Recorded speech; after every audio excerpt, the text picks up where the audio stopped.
really did sleep like a log. Let's go find Seedream.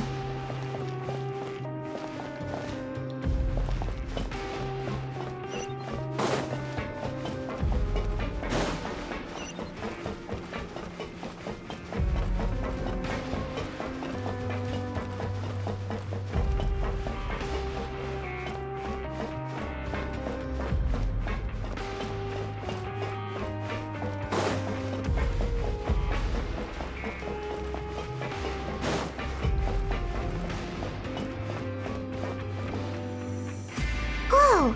How is the infirmary even busier than yesterday? Good morning, Traveler and Paimon.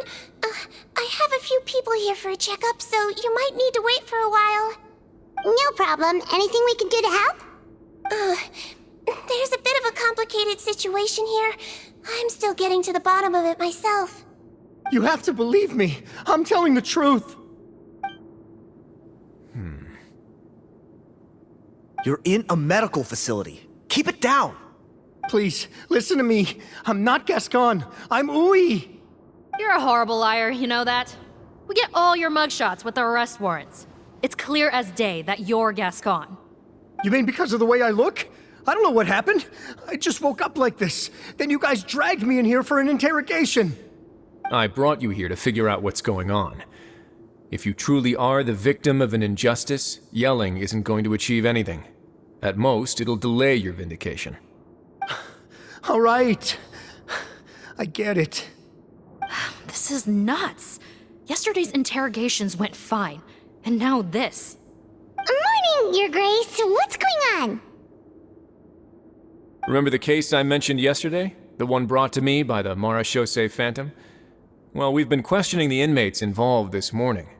Every single one of them is claiming mistaken identity. Huh. That's even weirder than what that guy was saying yesterday. The thing is, none of them have been able to provide any evidence whatsoever to support their claims. Questioning them further got us nowhere, so for now, we've brought them to the infirmary. And we thought yesterday was as busy as it got for Seedream. We've compiled their statements. Have a look. Perhaps there's something we missed.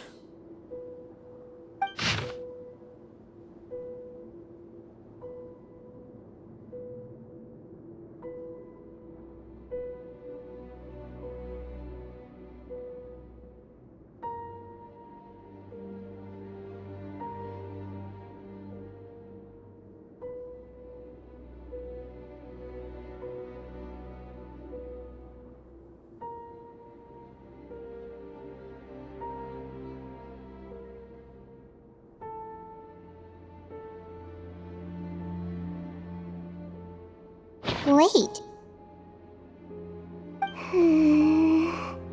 Release? Interesting. The inmates they spoke of in their statements appear to all be due for release today. I noticed that too. If that's their plan, they're underestimating us a little. Every serious offender claims that there's someone else who just so happens to be due for release today. And they're expecting us to go along with that. All the more reason to be cautious. Lumberzar, check the release list for today and make sure no one gets processed. We're gonna need an excuse, though. Just say we're out of forms, and that we're furiously printing more as we speak. I'm on it. It's conceivable that our group of serious offenders somehow found a way to switch places with inmates who are about to be released, so they can walk out right under our noses. We did consider that possibility. But I mean, just look at them. They match the warrants, period. How could there have been a switch? Only if they're dead ringers for the inmates due for release, I suppose. I gave you that name list yesterday to assist in your investigation. Did that help? Yes, the inmates' mugshots were attached to the list. The first thing I did was check for lookalikes, and I didn't find any. The only other thing that stands out to me is that their voices sound a little different today. But it's not exactly hard to put on a fake voice. Oh, really? What does our head nurse make of all of this? Give me a moment. I think I have a way to confirm whether there's been a switch. I know, it's not time to change your dressing yet, but please bear with me. Huh? Isn't that the guy from yesterday? This should be Honore. He has very severe facial ulcers, which require an operation in the hospital at the Court of Fontaine. I authorized him to leave the fortress for medical treatment under guarded escort. Yes, like I told you. I'm not Potton. I'm Honore. So there has been a swap. Well, I can see what happened in Potton's case, but how do you explain the other inmates? You're not telling me their souls switched bodies, are you? No, I believe it was their faces that got switched. The method is a bit like replacing a tooth. Take the bad tooth out, put a false one in. And actually, I think I can prove it to you. Traveler, Paimon, do you remember Eric from the other day? Yeah, sure do. Then you can be my witnesses. To start with, please fetch the inmate who claims to be Eric.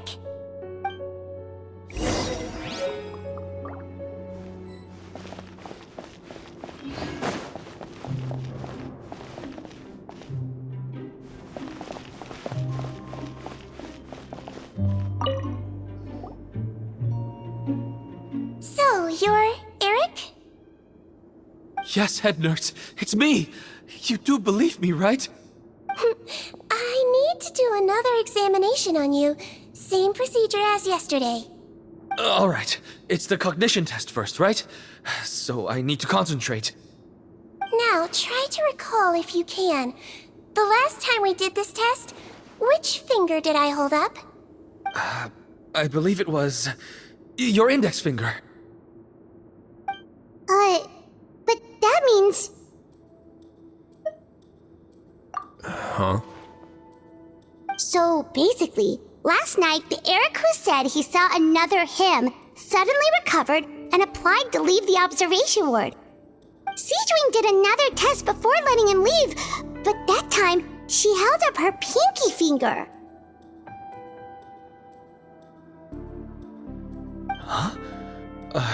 I don't know about any test last night. There was nothing to do in the observation ward, so I went straight to bed. Then I somehow woke up in a high-security cell. Well, in that case, there is a reasonable explanation for the strange events of the past 2 days. So, what exactly happened? The gang of serious offenders wanted to break out of prison, so they identified a group of scapegoats, namely inmates whose terms were almost up, and planned to switch appearances with them. Last night, when Odilon was on duty, they ambushed him and had one of their group switch appearances with him using their face-swapping method. That allowed them to avoid scrutiny from the other guards. Then, once all the other inmates were asleep, Odilon spent his night shift carrying out the remainder of their switcheroo plan. However, they made one mistake. Henri changed his appearance to match Eric's earlier than he should have done, and ended up being spotted by the real Eric. Real Eric came to the guards for help, but we didn't know then what we know now, so we put it down to hallucination and sent him to the observation ward. However, since one of the gang members was posing as a guard, they simply changed real Eric's appearance and had their Eric take his place, muddying the waters even further. Right, because I put Eric on the observation list by then, and no inmates on that list can be processed for departure until I've discharged them. Hence why the imposters had to pull that little stunt to get fake Eric off the list. Yeah, it all makes sense now. The Duke cracked the case. Well, I can't fault the reasoning. But I'm afraid that we ruled out the possibility of face switching very early on in this process. Criminals altering their facial appearance to commit crimes is nothing new. In fact, one of the explicit duties of the Malazines in the Marechaussee Phantom is to identify criminals in disguise. We carefully examined all the suspects, and there is no evidence that any means of disguise were used in this case. Well then, how do we explain all this? So far, it seems more likely that the gang stole documentation belonging to the inmates due for release, and are using that to commit identity fraud. Actually, there is a potion that can completely change someone's appearance. If they use that, even a Melazine wouldn't be able to detect it. A shape-shifting potion? Forgive me, head nurse, but this is the first time I'm hearing about it. If such a potion truly existed, it would jeopardize our entire investigative process at the Marachose Phantom. Are you certain of this? Yes, I am. But Please, trust me in my professional opinion as an experienced clinician. At the same time, without any solid evidence, it's pure speculation. If we can round up all the inmates suspected of switching places, then have a little talk with both sides, we might just get our answer. Yep, let's do that. okay. Well, it was our negligence that meant we had to come and conduct these post-internment interrogations. And I know it's put you out. We'll do it your way. Your Grace, bad news. I paused the releases like you asked, but we were too late. A bunch of people already got processed 2 hours ago. I checked the list, and sure enough, it's all the people who gave statements.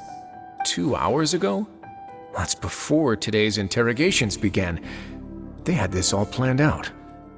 So there really was a switch after all.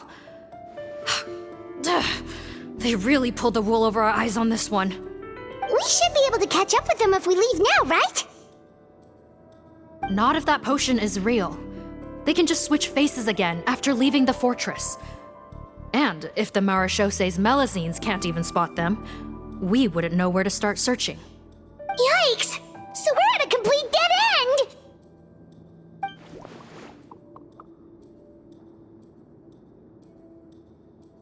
Well, technically there is one more lead we could follow up on. We were only able to arrest this gang thanks to the help of a researcher from the Fontaine Research Institute. I believe his name is Rawat. Oh? Rawat? Isn't that the handsome guy we met at that skincare promotion? Handsome? Maybe from a human point of view. I just remember that he specialized in potions. One of the crimes this gang is charged with is the manufacture and sale of illicit drugs. According to Mr. Rawat, they appear to have stolen technology he developed through his research and used it in their operation. At first, he thought it was a typical case of intellectual property infringement, and he tried to negotiate with them. But once he discovered their criminal operation, he reported them to the authorities. Thanks to his report, we were able to swoop in and arrest them all in one go. What a hero!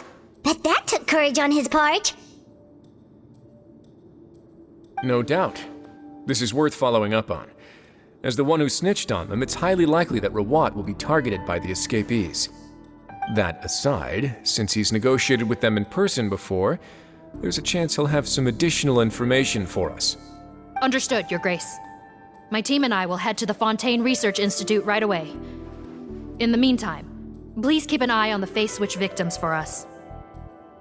Of course. Miss Morgan, I'd like to come along and help you catch these criminals. Huh? Why's that?